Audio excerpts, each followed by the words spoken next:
تم یہاں زہر کے پاس رہو، باہر آنے کی ضرورت نہیں، جب بلائیں تب آنا۔ ان دونوں کو کہتے وہ باہر کی جانب بڑھی تو حوریں بھی ان کے پیچھے ہی باہر نکلی۔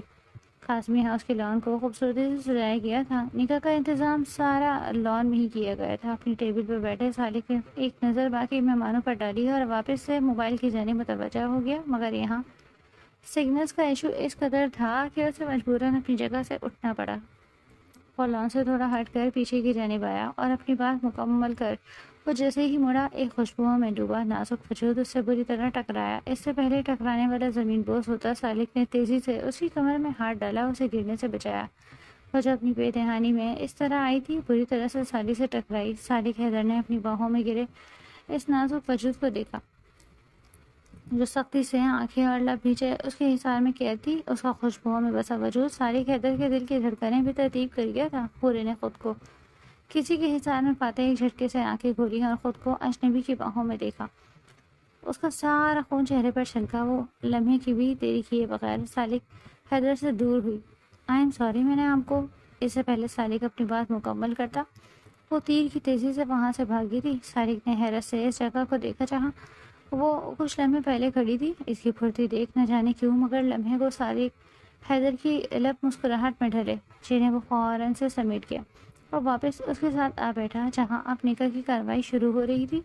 سالک، اپنے ماں کی آواز پر اس نے گردن موڑ کر انہیں دیکھا۔ جی امی، وہ دیکھو اس لڑکی کو، قائے رنگ کے لباس میں جو ہے۔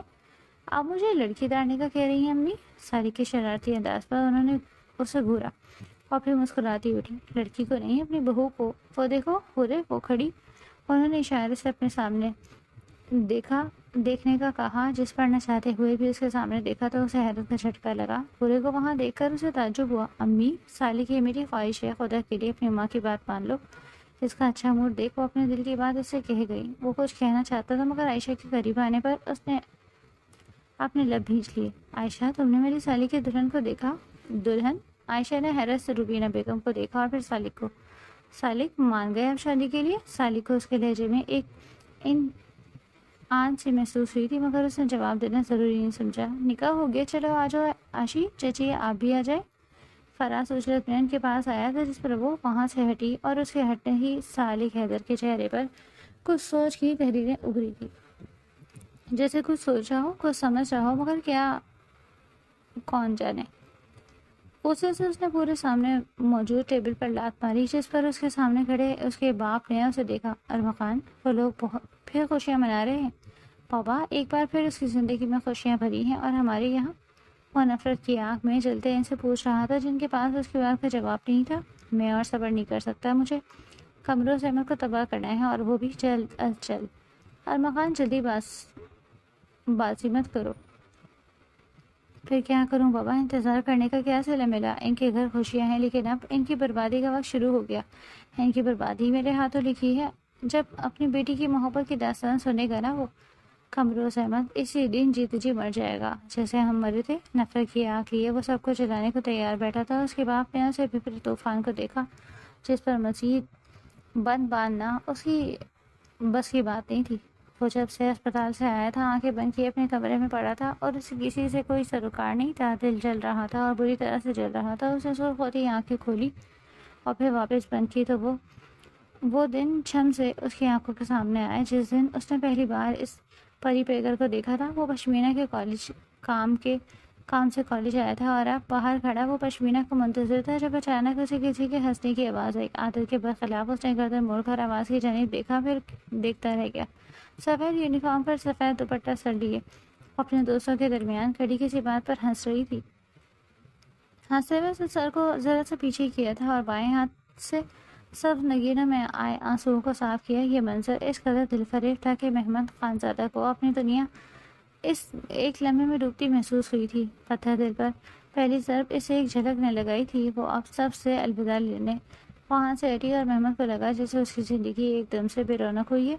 اس کی نگاہوں نے دور تک اس حسین پری کا پیچھا کیا تھا جو بنا اس کی اجازت کے دل کا در کھولے پورے حق سے اندر داخل ہوئی تھی کہ محمد خانزادہ کچھ نہیں کر سکتا تھا، کچھ بھی نہیں۔ اپنی سرخ ہوتی آنکھیں کھول کر اس نے سختی سے اپنے ہونٹ بھیجے۔ جتنا وہ اس سب سے دور جانا چاہتا تھا اتنا ہی سب اس کے قریب آتا جا رہا تھا اور یہی چیز محمد خانزادہ کو پریشان کر رہی تھی۔ اس خیال آنے پر وہ جھٹکے سے اٹھ کر بیٹھتے۔ اس نے اپنی شرٹ پہنی وہ کمرے سے باہر آیا جہاں ہر چیز معمول کے مطابق تھی. کسی کی تلاش میں نظر دوڑاتا وہ سیڑھیاں اترتے نیچے آیا مگر وہاں کوئی نہیں تھا.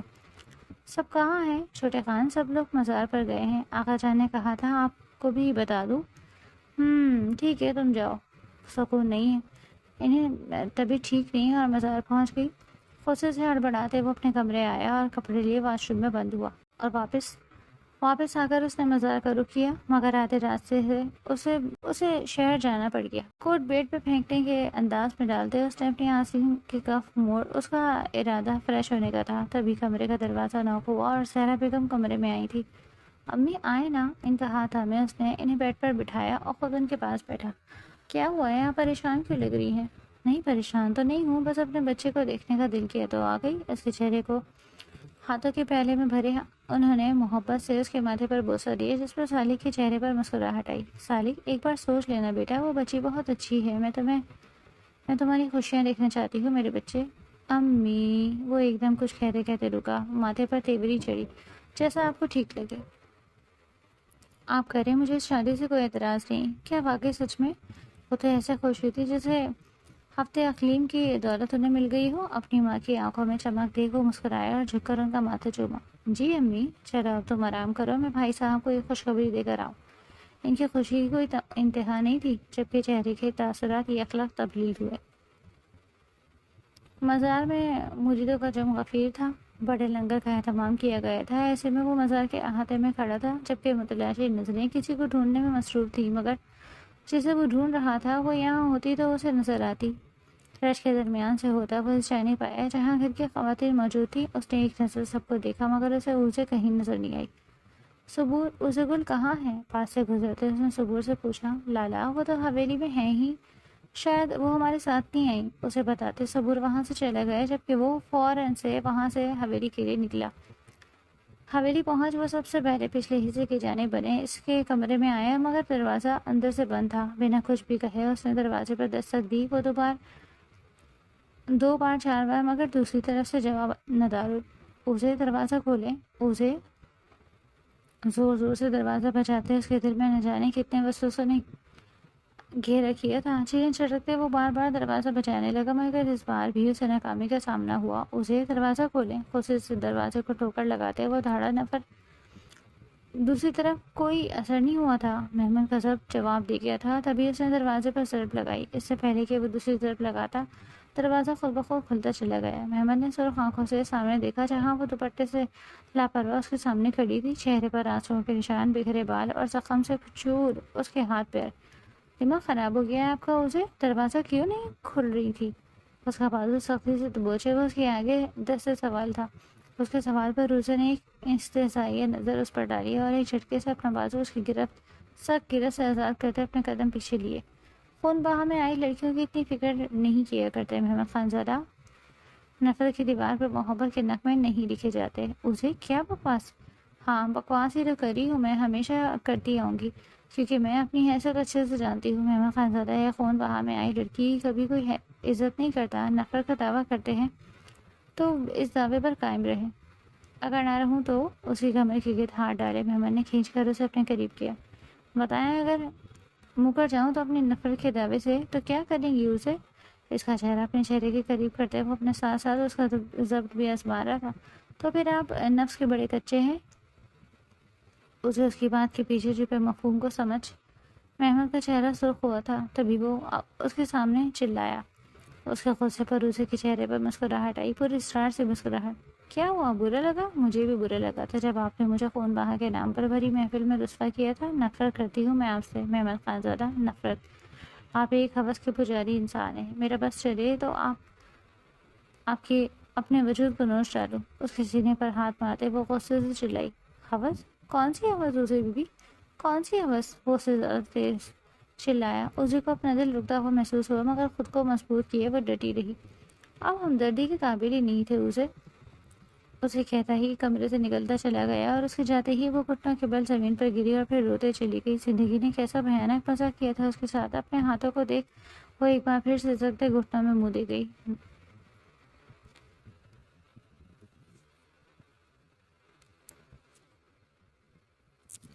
ناول کیسا لگا؟ اپنی رائے کا اظہار کریے گا۔ کالج کی گیٹ سے نکلتے وہ سیدھے روڈ پر چلنے لگی، جبکہ نگاہیں کسی متلاشی۔ اب تو اتنے دن گزر گئے تھے مگر وہ شخص اسے واپس نظر نہیں آیا تھا جو ایک ہی ملاقات میں اس کے دل پہ اپنی چھاپ چھوڑ گیا۔ تڑپتے دل کی خاطر وہ آج ایک بار پھر ڈرائیور کا انتظار کیے بغیر باہر آ گئی تھی۔ دل میں ایک آس تھی کہ شاید وہ ایک بار پھر کہیں سے آ کر اسے کچھ کہے، اس سے بات کرے، مگر آج بھی اس کی امید ٹوٹی تھی۔ پھوچل دل کے ساتھ وہ واپس کالج کے راستے جانب گئی۔ سامنے سے آتا اس کا ڈرائیور اس کے پاس رکا۔ اس کے سوالوں کے سرے سے نظر انداز کرتی وہ خاموشی سے گاڑی کی پچھلی سیٹ پر بیٹھے سر سیٹ کے پشت ٹکا کر آنکھیں موند گئی۔ گھر پہنچ کر بھی اس کے موڈ میں کوئی تبدیلی نہیں آئی، مگر اپنی ماں کے چہرے پر رونق دیکھ وہ ٹھٹکی ضرور تھی۔ مہرگل، اتنی دیر کر دی لڑکی، کیا ہوا؟ سب ٹھیک ہے؟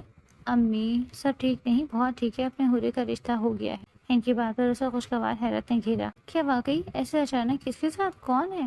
اس نے ایک ہی سانس میں ڈھیروں سوال کیے۔ کامران کا بھائی ہے، سالک حیدر۔ ان کے بتانے پر وہ اسے لاجواب سا شخص یاد آیا جسے دیکھ اس کی ساری کزنز پاگل ہو گئی تھی۔ میں ابھی آتی ہوں ہورے کے پاس سے۔ ارے پہلے چینج تو کر لو۔ آ کر کرتی ہوں امی، ابھی اپنی چھوٹی سے مل تو لوں۔ انہیں کہتی وہ تیزی سے ہورے کے پوشن کی طرف بڑھی۔ کمرے میں مکمل اندھیرا کیے وہ بیڈ پہ اوندھی لیٹی ہوئی تھی، جبکہ اس کا وجود پوری طرح سے لرز رہا تھا۔ تکیے میں منہ دیے وہ سسک رہی تھی، رو رہی تھی۔ جو خبر آج اس کی ماں نے سنائی تھی، اس کے بعد اسے لگا جیسے کسی نے اس کے جسم سے جان کھینچ کر نکال لی ہو، ساری زندگی اپنی حفاظت کی۔ اور پھر جب دل اس شخص کو دے دیا تو یہ امتحان کیوں؟ وہ نہ جانے کتنی بار خود سے یہ سوال کر چکی تھی، مگر جواب اس کے پاس نہیں تھا۔ شروع سے ایک سادہ زندگی گزارتے وہ 2 سال پہلے اتفاقی طور پر ارمغان خان سے ٹکرائی، اور پھر یہ اتفاق ہر دوسرے دن ہوگا۔ وہ شخص تب اس کے سامنے آ جاتا جب اسے مدد کی ضرورت ہوتی۔ وہ جو ہمیشہ سے ڈرپوک و خود میں خود رہنے والی لڑکی تھی، شخص سے خوفزدہ ہوئی۔ وہ اسے کوئی جادوگر لگا۔ اسے ایک رات وہ اس کی حویلی میں آ گیا، اسے اظہار محبت کرنے لگا۔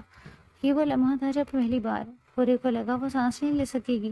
خوف سے وہ کانپ اٹھی۔ سامنے ارمغان خان اس کے سامنے گھٹنوں کے بل بیٹھا، اس کے وجود کا منتظر تھا۔ میں نے ہمیشہ ہر قدم پر آپ کی حفاظت کی ہے ہورے، کیا میرے احسانوں کا ایسا بدلہ چکائیں گی؟ انکار کی صورت وہ شاطر انسان اسے لفظوں کے جال میں الجھا رہا تھا، اور ہورے وہ یہ سمجھ نہیں سکی تھی کہ محبت میں احساس نہیں کیے جاتے۔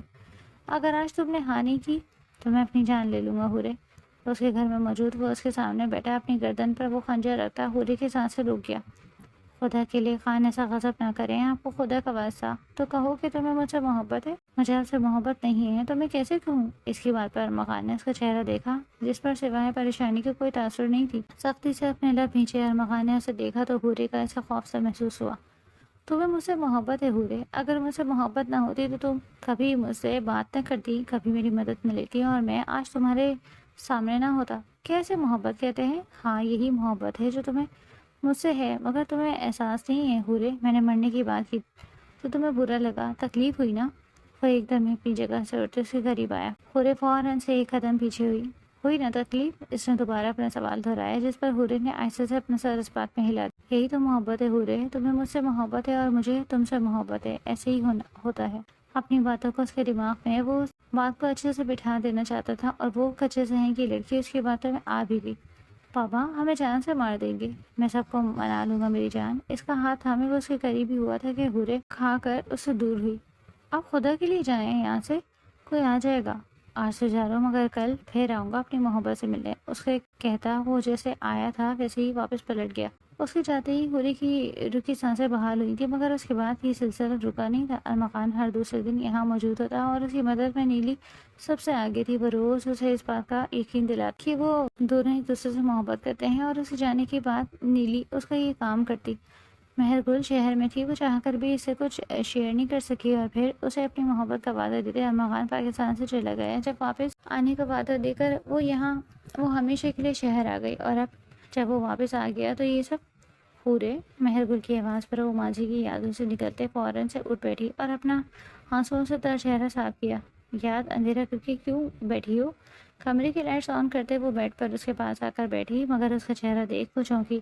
تم رو رہی ہو ہورے؟ اسے شدید قسم کا جھٹکا لگا۔ اس کے پوچھنے کی دیر تھی، آنسو ایک بار پھر پلکوں کی بار توڑ کر آرزو پر بگھرتے چلے گئے۔ ہورے میری جان کیا ہوا ہے؟ ایسی کیوں رو رہی ہو؟ اس کی پیٹھ سہراتے مہر پریشان ہوئی تھی۔ کچھ تو بولو ہورے۔ اس کی مسلسل چپ نے اسے نہ جانے کتنے اندیشوں میں مبتلا کر دیا۔ ادھر دیکھو کیا ہے، مجھے بتاؤ نا ہورے، ایسے کیوں رو رہی ہو؟ کیا تم اس رشتے سے خوش نہیں ہو؟ مہر کے پوچھنے پر وہ ایک دم سے تھم گئی۔ ہمیں اس گھر کو چھوڑ کر کہیں نہیں جانا مہر، اس کی گلی سے لگتے وہ سسکی، اور اس کی بات پر مہر کے چہرے پر مسکراہٹ آئی۔ بس اتنی سی؟ اور رونا تو دیکھو، چپ ہو جاؤ، اور ابھی کہیں نہیں جا رہی ہو تم، سمجھ آئی تمہیں؟ اس لیے رونا بند کرو۔ اسے اپنے ساتھ لگاتے مہر نے اسے چپ کروایا، مگر وہ دونوں کہاں جانتی تھی کہ آنے والا وقت ان کی سوچ کے مطابق نہیں چلنے والا۔ وہ دونوں اس وقت ارمغان کے کمرے میں موجود تھی۔ التمش نے پرسوچ نگاہوں سے اسے دیکھا جو صوفے پر بیٹھا سگریٹ پی رہا تھا۔ کمرے میں بھائی خاموشی کو موبائل کے رنگ ٹون نے توڑا، اور کال کرنے والا نمبر دیکھ ارمغان کے ماتھے پر بل پڑے۔ کال ریسیو کرتے اس نے کان لگایا، لیکن دوسری طرف سے اسے جو کچھ سننے کو ملا اسے ارمغان کے ایک جھٹکے سے اپنی جگہ سے اٹھایا۔ کیا ہوا؟ اپنی بیٹی کا رشتہ طے کر دیا؟ انہوں نے التمش کو ایک بار پھر جیت جائیں گے سائڈ ٹیبل پر رکھا، واز زمین پر پھینکتے وہ غصے سے پاگل ہو رہا تھا۔ ارمغان ہوش کر پاگل ہو گیا ہے؟ ہاں میں پاگل ہو گیا ہوں، مجھے ان سے بدلہ لینا ہے، ہر حال میں لینا ہے۔ التمش اس بار نہیں جیت سکتے، وہ نہیں جیتیں گے میرے بھائی، میں انہیں جیتنے نہیں دوں گا۔ ارمغان کو کندھوں سے تھامتے التمش نے اسے یقین دلایا، میرا وعدہ ہے تجھ سے، اور تو جانتا ہے میں کبھی وعدہ کر کے مکرتا نہیں۔ التمش کی باتوں پر ارمغان نے یقین کیا تھا۔ ہاں وہ اس دنیا میں صرف ایک انسان پر تو یقین کرتا تھا، اور وہ تھا التمش خانزادہ۔ چلو تھوڑی دیر باہر چلتے ہیں، بہت ہو گیا اس گھٹن زدہ ماحول میں رہنا۔ اسے چیئر اپ کرنے کی خاطر وہ اسے لے کر گھر سے نکلا، یہ جانے بغیر کہ ان کی غیر موجودگی میں بہت کچھ ہونے والا تھا۔ زمین پر اس وقت شجاع احمد کمروز احمد کے ساتھ موجود تھے۔ جب گاڑی رکنے کی آواز پر ان دونوں نے گردن موڑ کر دیکھا، جہاں سے یہ گاڑی سے انہیں صابر خان، التمش خان کے والد اترتے نظر آئے۔ کیا کر رہے ہو تم یہاں؟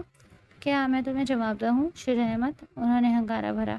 سالوں پرانی دشمنی آج بھی ویسی ہی تھی۔ کیوں اپنی موت بلانا چاہتے ہو؟ یہ زمینیں ہماری ہیں تو بہتر یہی ہے کہ ہمیں ہماری زمین واپس کر دو۔ سالوں گزر گئے، اتنا کچھ ہو گیا، مگر تیرے اکڑ نہیں گئی صابر۔ کمروز احمد نے ان پر وار کیا، جس پر وہ بلبلا اٹھے۔ بکواس بند کر اپنی۔ کیا ہوا؟ برا لگا؟ لیکن بات تو سچ ہے نا کہ تو کچھ نہیں سنبھال سکتا، تیرے بس کی بات ہی نہیں۔ کمروز احمد کی بات پر شجاع احمد نے انہیں کچھ بھی کہنے سے باز جو ہو گیا اسی کو تو ٹھیک کرنا ہے۔ اب یہ زمین ہماری ہے، اس کے مالک ہم ہیں، اور یہ ہماری ذمہ داری ہے کہ اپنی چیز کی حفاظت کریں۔ صابر خان کی بات پر کمروز احمد کہکا لگا اٹھے۔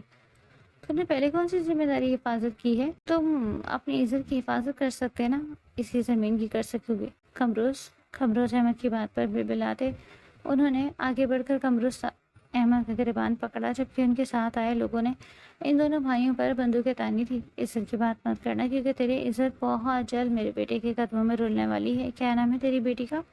ان کا گریبان چھوڑ وہ ایک دم ہی کمروز اور شجاع احمد کی دکھتی رگ پر پیر رکھ گئے۔ ہاں حورے، میرے بیٹے کے عشق میں گرفتار ہے، اپنی عزت تو سنبھال پہلے، پھر دوسروں کی بات کرنا۔ صابر خان کیا ہوا؟ برا لگا؟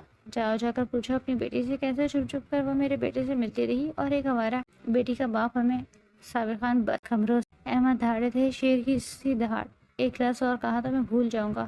جن کے گھر خود کانچ کے ہوں انہیں دوسروں کے گھروں پر پتھر نہیں پھینکنے چاہیے۔ حقارت سے کہتے وہ وہاں سے نکلتے چلے گئے، جبکہ ان کے جانے پر کمروز احمد سرخ آنکھوں سے اپنی گاڑی کی جانب بڑھے۔ کمروز، اگر اس کی کہی بات سچ ہوئی بھائی صاحب، میں پورے کو اپنے ہاتھوں سے مار دوں گا، ساتھ لہجے میں کہتے وہ شجاع احمد کو ساکت کر گئے۔ محمد کیا ہوا ہے؟ آپ کہاں جا رہی ہیں؟ صوبیہ بیگم نے اس کے کمرے میں قدم رکھا، جو بیگ پر بریف کیس رکھے اپنی پیکنگ کر رہا تھا۔ کام سے جا رہا ہوں، محض اتنا کہتے وہ واپس سے اپنے کام کی طرف متوجہ ہو گیا، اور پھر پیک کرتے وہ مزید وہاں نہیں رکا۔ اپنی گاڑی میں سامان رکھتے بہت اچانک اس کی نظر سامنے اٹھی، جہاں کھڑی اسے کو دیکھ اس کے ہاتھ تھمے، مگر لمحے کو اس پر سے نظریں ہٹا کر وہ اپنا سامان گاڑی میں رکھ کر ڈرائیونگ سیٹ پر لیے بیٹھا۔